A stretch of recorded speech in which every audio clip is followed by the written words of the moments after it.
দেখছেন বহুত বড় বড় আলেমদের অবস্থাটা কি? মহিলাদেরকে আমরা মালা পড়াই।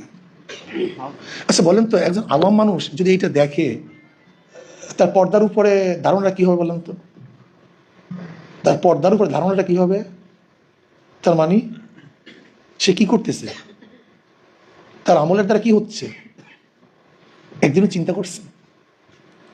ডাইরেক্ট আল্লাহ পাকের হুকুমকে এনকার করতেছি, ডাইরেক্ট আল্লাহ পাকের হুকুমকে, নাকি আমি ভুল বললাম নাকি ভাই?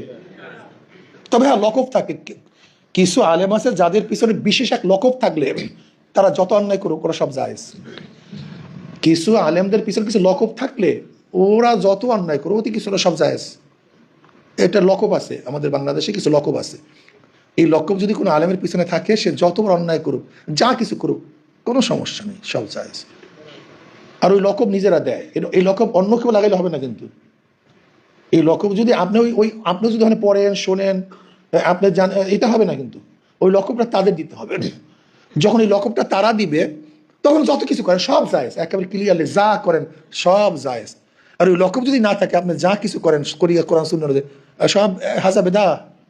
2 নম্বর, এই মসলাকের না, ইনি মসলাকের না, মসলাক হইল ওনার মসলক, উনি মসলাকের না। যদি লকবটা কোনো রকম লাগাইতে পারেন, বাস মনে করবেন যা করবেন সব বৈধ হয়ে গেছে। জানি না আল্লাহর কাছে আমরা কি জবাব দেবো, জানি না।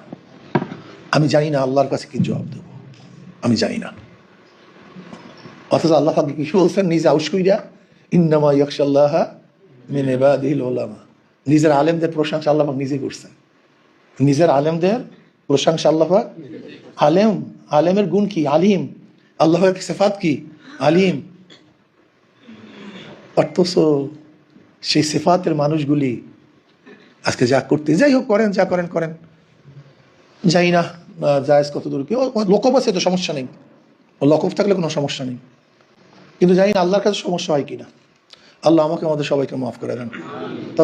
কিন্তু জানি না আল্লাহর কাছে সমস্যা